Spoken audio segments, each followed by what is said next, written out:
Bonjour tout le monde, je suis Dr Mounir Chokri, directeur marketing du groupe Promamec. J'ai le plaisir aujourd'hui d'accueillir Dr Xavier Gourgues de la société Newsoft qui va nous parler de l'intelligence artificielle et l'imagerie médicale pour nos radiologues. Alors, Dr Xavier, soyez le bienvenu dans cette série de Meet the Experts. Donc, la première question que je vais vous poser, Dr Xavier, c'est pouvez-vous d'abord, dans un premier temps, définir en bref les principaux concepts de l'intelligence artificielle applicables au domaine de l'imagerie médicale, en vous remerciant d'avance. Bonjour Mounir, merci de me laisser la main, je te remercie. Nous allons définir ce qu'est l'intelligence artificielle, puisqu'il existe différents domaines, de très nombreux domaines différents dans l'intelligence artificielle. On parle d'intelligence artificielle, c'est un bien grand mot, qui n'est pas toujours simple et évident à expliquer.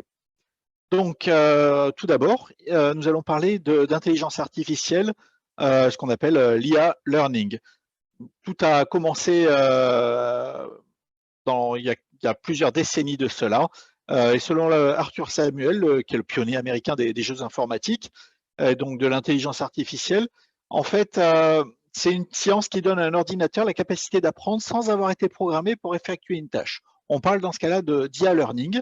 C'est donc une combinaison d'algorithmes d'apprentissage automatisés qui fonctionnent selon le même principe que des neurones artificiels.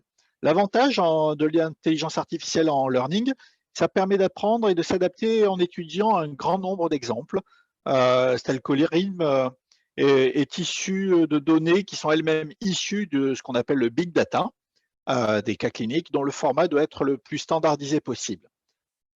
Pour le radiologue, pour l'imagerie médicale, l'intelligence artificielle permettra, et elle permet déjà, de répondre à des problématiques majeures. Le problème, dont un qui est très très important, c'est le compromis rayonnement et qualité d'image. Qualité d'image, ça veut tout dire et pas dire grand-chose. Nous allons l'expliquer rapidement. Jusqu'à présent, plus les doses sont élevées, meilleure est la qualité d'image, ce qu'on dit. Ça ne veut rien dire. On parle alors de résolution spatiale. Donc, vous avez une meilleure résolution spatiale. Mais plus la résolution spatiale est élevée, plus il y a de doses, et plus vous allez diminuer la résolution en contraste. On parle alors d'une image brûlée. L'exemple, c'est comme si vous aviez une tumeur, elle apparaît blanche, et votre image, comme elle est brûlée, elle est très très blanchie, il y a peu de contraste. Donc, du blanc sur du blanc fait que le diagnostic, le cerveau, et donc associé à l'œil, ont plus de difficultés à dissocier et à trouver, à targeter, à cibler la lésion. Et aussi, l'autre principe, plus on baisse les doses, plus on augmente la résolution en contraste, et donc plus on perd en résolution spatiale en augmentant le bruit-image. Par contre, il ne faut jamais oublier qu'un rayon X est toujours un rayon de trop au bénéfice des patients, bénéfice patients, diagnostiques et cliniciens.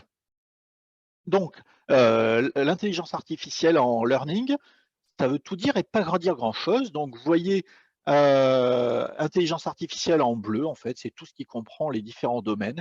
Il existe donc ces deux sous-domaines, ce qu'on appelle l'apprentissage automatique, le IA learning, et il existe depuis quelques années de cela, qui vient du monde du jeu vidéo, avec l'augmentation de la puissance des cartes graphiques, les GPU, ce qu'on appelle le deep learning. Donc, c'est un apprentissage en profondeur qui est relativisé en fonction de réseaux de neurones, réseaux neuronaux, qui sont inspirés par le cerveau et qui ajoutent d'autres importances d'avoir plus de niveaux de plusieurs couches de neurones artificiels. Donc, dans quel cas on a déjà parlé d'intelligence artificielle? En fait, vous l'utilisez déjà dans votre quotidien avec les smartphones, avec les voitures, les GPS. Vous l'avez déjà dans plein de choses depuis une dizaine d'années, mais vous ne le saviez pas en fait. Donc, le machine learning, c'est-à-dire simple, permet la réalisation automatique de tâches essentielles en imagerie médicale. Donc, c'était le cas de la détection des nodules pulmonaires, par exemple. Moi, personnellement, je préfère dire computer aided detection. Vous l'aviez aussi dans la caractérisation des anomalies, c'est-à-dire que vous avez une lésion, elle est découverte, mais aussi par des paramètres autres que les paramètres de mesure, diamètre, petit axe, grand axe. En fait, vous avez aussi une caractérisation et une évolution à court et moyen terme de la tumeur, selon des ABAC, on appelle ça des ABAC, des courbes qui vont orienter selon différents types de prise en charge de traitement. Vous avez aussi la segmentation d'organes, c'est de l'intelligence artificielle simple, en simple learning. C'est le cas de la segmentation de Queneau, segmentation pulmonaire, la détection la nomenclature, la labellisation des os du rachis, du grille costal. Autre point très important, on l'utilise en intelligence artificielle simple, en learning simple, pour l'oncologie. Vous avez un examen baseline et un examen suivant, follow-up, follow-up 2, follow-up 3. Et en fait, c'est la machine qui va s'adapter pour aller chercher la lésion et pour caractériser son pourcentage d'augmentation ou de stabilité ou de diminution et de faire une réévaluation au niveau du traitement. Et un autre point aussi, que vous utilisez plus sur vos smartphones, c'est une automatisation du travail, ce qu'on appelle le workflow. Alors, le premier plan, c'est un réseau de neurones simples et le second, c'est un réseau deep learning. Voici un exemple de réseau neuronal simple avec une simple sous-couche en noir, vous voyez, avec le cerclage blanc. Et voici un exemple de ce qu'est le deep learning. Alors, le deep learning, c'est beaucoup plus de couches cachées, mais la taille de mon écran ne serait pas suffisamment large pour vous montrer le nombre de sous-couches. En fait, c'est un partage d'informations entre chacun de ces petits cercles qui donne, avec des points de vue différents, une visualisation de ce que devrait être une image, par exemple.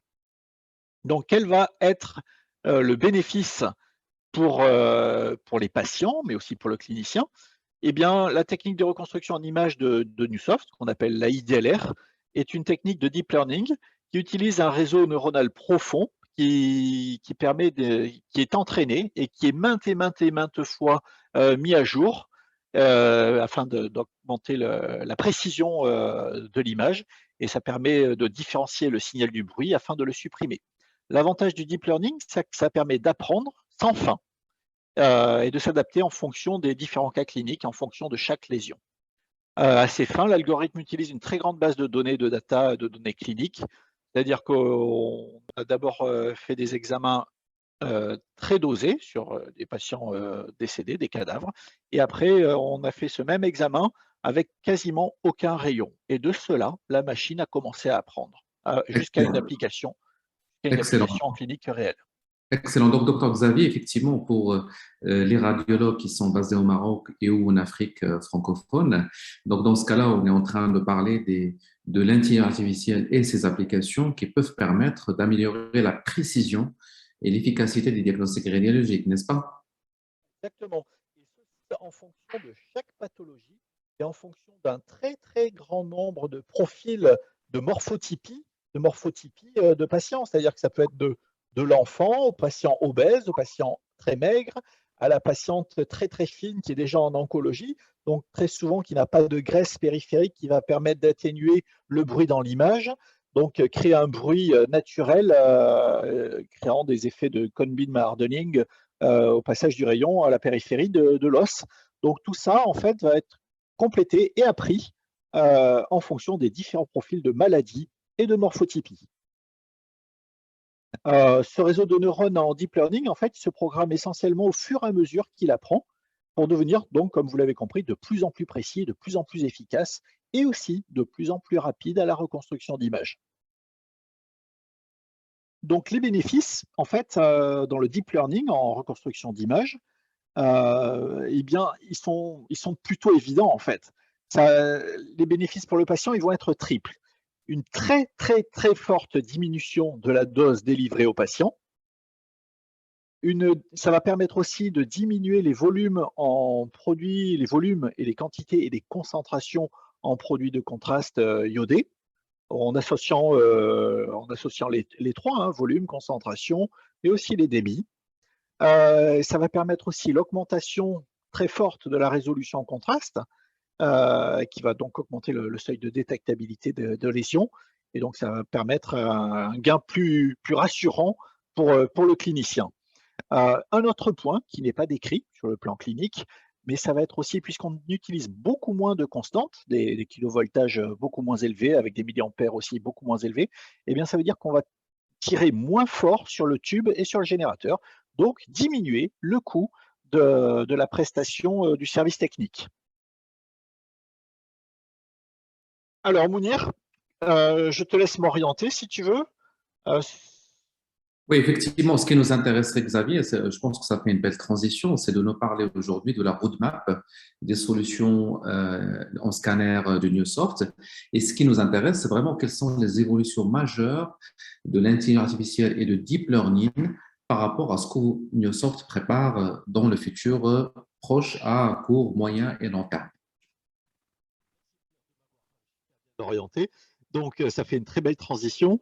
Donc, actuellement, nous vendons cette intelligence en deep learning qui s'appelle Claire Infinity, comme nous allons le voir un peu plus loin, qui est intégrée dans nos scanners en reconstruction prospective immédiate. Donc, au niveau de notre fer de lance, le flagship, qu'on appelle le scanner NewVis Epoch 512, sur laquelle j'ai énormément travaillé. Ensuite, sur le NewVis Glory, 256 coupes, tous, ce sont des vraies coupes, sur lequel aussi j'ai énormément travaillé.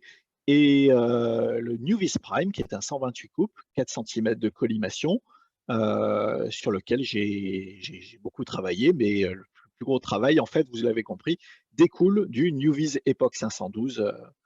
Et pour le reste de la gamme, il va y avoir des évolutions de gamme aussi, puisque chaque machine un grand nombre de machines vont être remplacées par de nouvelles machines avec de nouveaux profils qui eux-mêmes intégreront tous dans ces évolutions, intégreront tous Claire Infinity en deep learning d'un 16 coupes jusqu'au 512 coupes, plus tous les autres scanners à venir, mais je ne peux pas en dire plus.